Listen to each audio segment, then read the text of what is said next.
everyone, welcome back to my channel. This video is on my advice in terms of job hunting on the African continent. So first I want to talk about some things that you can do before you actually arrive. Things that you can do from the US, the UK, wherever you are, South America, the Caribbean, wherever you are, before you get to the continent. The internet is definitely a huge resource for many reasons.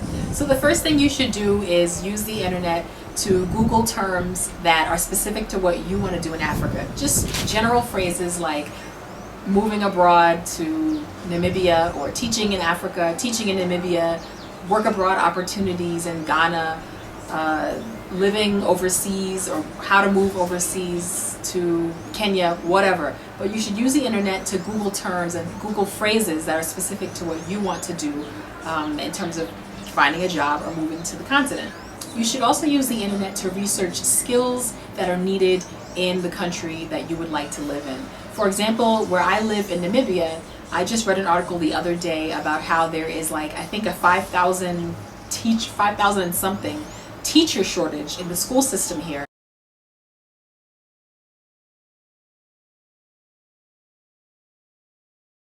They're considering creating some sort of system that would basically be the link and be used to recruit foreign teachers to sort of decrease the teacher deficit here.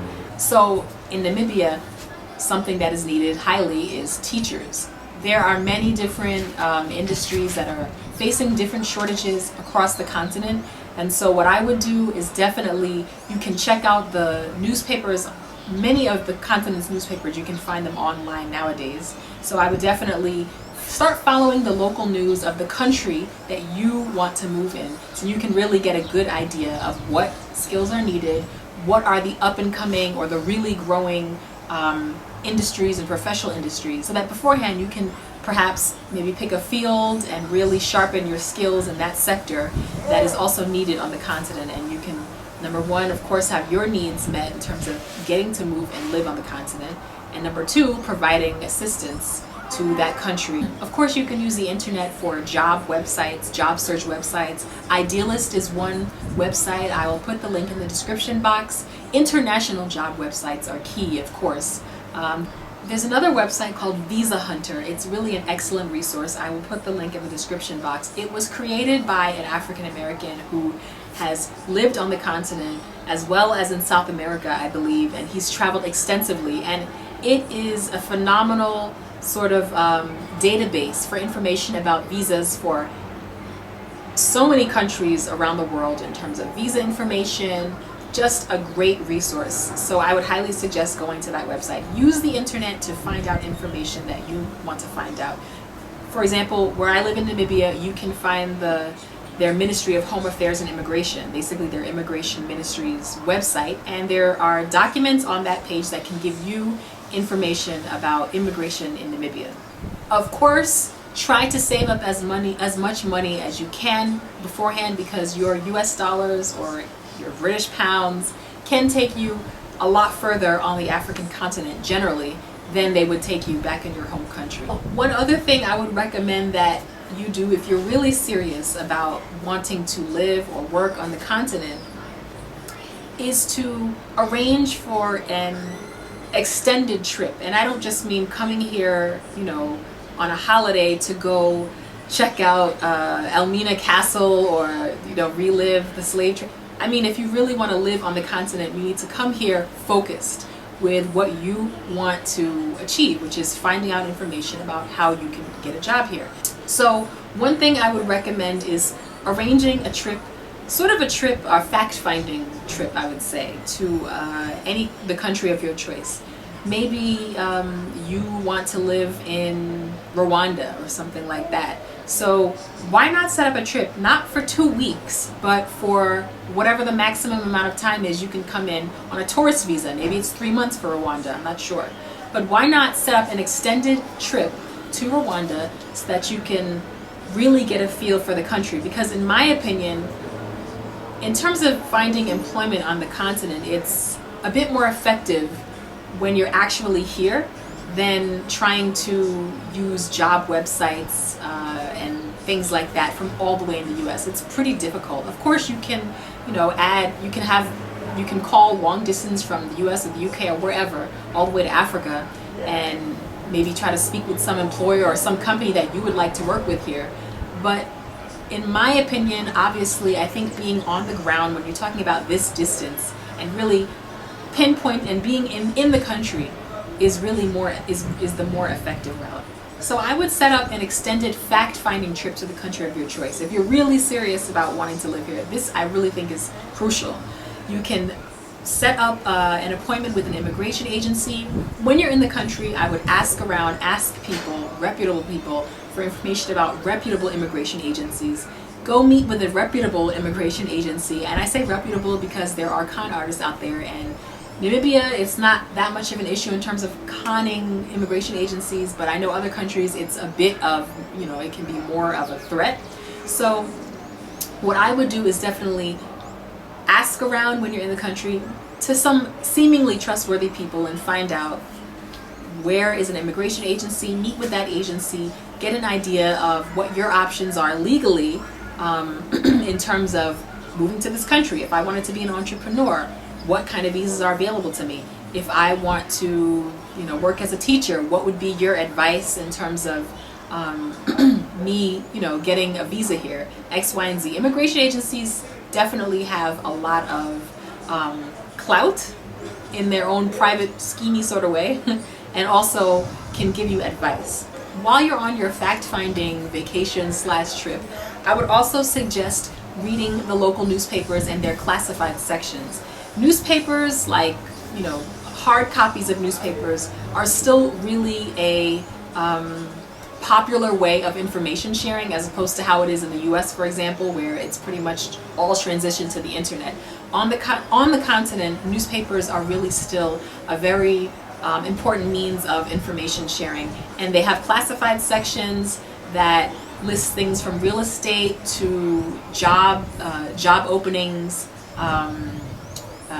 consulting opportunities, land for sale, just really much more narrowed down information than you're going to find if you're back home in the US searching on the internet for jobs in whatever country you're looking for.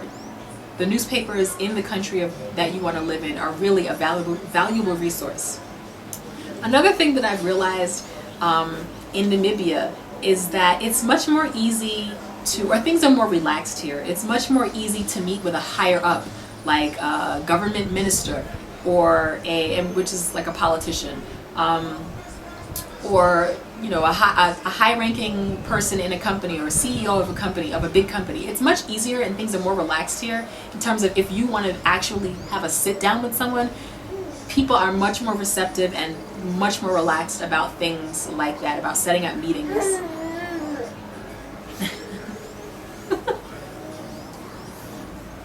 Bye-bye.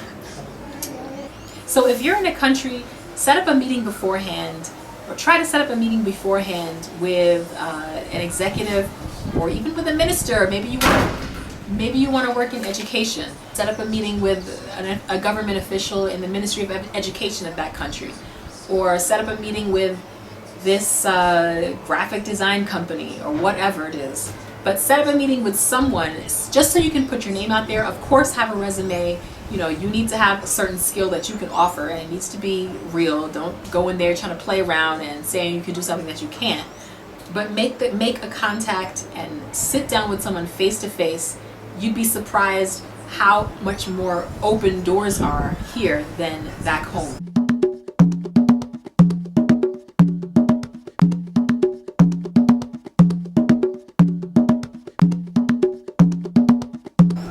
Back home in the US, I would also recommend mingling with Africans. Why not? Or back home in whatever country you're from.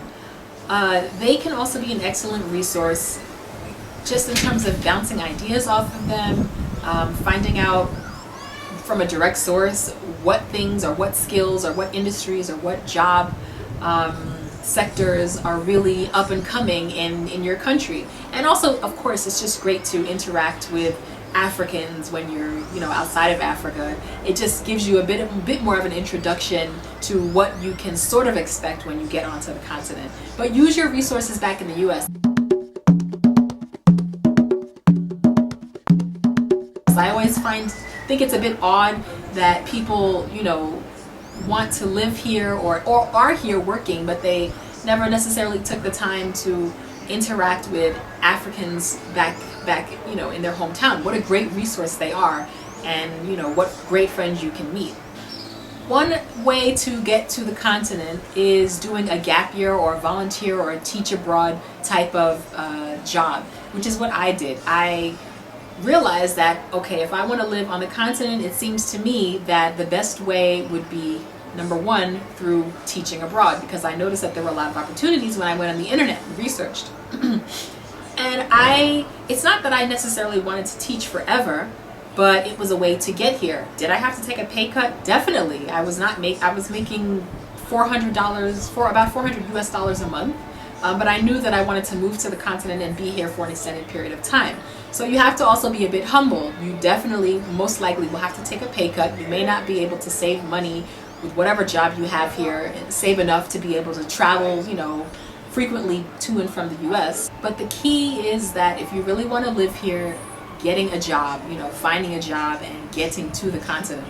So again, you can check out international job websites like Idealist, for example. So you can check out those types of opportunities, and they will at least get you onto the continent. You will be giving back, and you will also be getting something in return. Your dream will have come true, getting here and working here. And my thing is, and this is what happened to me, and I strongly believe that this, can happen for anybody. While you're here teaching, you're naturally going to meet people, especially when people hear your accent, they're automatically interested and sort of curious. So you're going to meet people, you're going to make connections, you're going to make friends, and other job opportunities are going to present themselves to you eventually.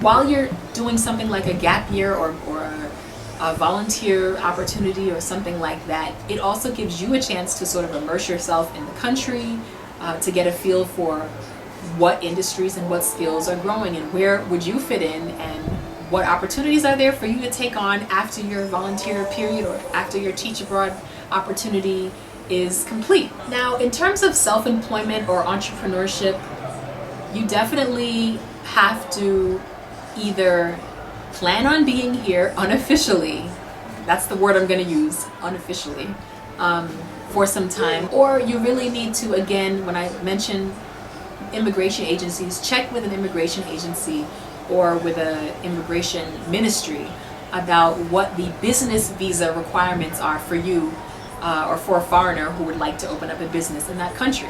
Once you find out those requirements, you can follow through with them,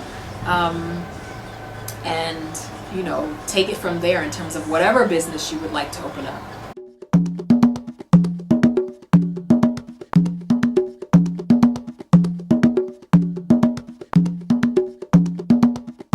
Now, I will say that living on the continent at times, if you're the type of person like me that really wanted to stay. Now I'm married to a Namibian, so I don't quite have to worry so much about about visas or anything like that. But I would say it involves a bit of risk taking, meaning sometimes you might have to be in a country unofficially. Sometimes you might have to be in a country and you're between work visas, which can be extremely stressful. These are choices that you have to make and decide if you really, are that passionate about wanting to be here. Sometimes you might be faced with these situations, and I'm just being honest. I'd also like to say that persistence is really, really, really important. I have a friend who is African American, and she also is very passionate about living on the African continent. And she has been so persistent with all of her job hunting on the continent. And when one doesn't work out, she might go back home, and just like start over and take everything that she's learned from her time, and maybe get her driver's license, X, Y, and Z, and she comes and she makes a second trip back to the continent. She's coming back this time more prepared and even more strategic, coming back with a business idea. Like, she is on it. So persistence is really key. Just because one job opportunity here does not work out, or because you're back home and you get turned down from some random NGO saying, oh no, you know, we're not hiring you for this, you know, I don't know, like Egyptian position, whatever. Like, persistence and being a bit crafty are really key. You cannot give up after one opportunity fails, or after one work visa even fails. You've really got to kind of develop a bit of a thick skin and tough it out and come back and use everything that you've learned and keep pushing and meeting different people, talking to different people, trying out different positions, figure out where you fit in. Because I think in the US we're like a bit more regimented in terms of, okay, I studied this and I want to work in that industry. But when you're here on the continent, it's like you can find yourself doing the most random jobs, you know, like that you don't necessarily even have a professional background in, but somehow you have something to offer and you are competent enough to do a position. So you've also kind of got to be flexible and not so rigid in terms of you know, your interests. And the sun is setting, so my last point is just that personally I am definitely of a more Pan-African perspective. So I think if you want to live here, don't, as a person of color, as a person of African descent, I would definitely say that you shouldn't feel guilty about, or don't tiptoe or feel like you're stepping on someone's toes. What I've learned is, like, you've got to step forward and step forward boldly, and don't let anyone feel like you don't deserve to be here or you don't deserve that opportunity. I really think as people of African descent, the least we deserve is an opportunity to experience life on the continent. So with that being said, I've got to wrap this up right now because the sun is setting. I want to open up the floor for discussion. I will try to answer your questions as best as I can. Anyone that has any advice on job hunting on the continent, please share it, or what on the continent, please share it below in the comment section. So I hope this was a bit helpful. The more I learn, the more I will definitely share with you guys. I'm not a total, you know, Namibia immigration or Namibia jobs expert, but I have learned and observed a lot of things over the 5 years that I've been here that I hope can really light or spark a light in someone so that they can take the step to live here. All right, guys, talk to you soon.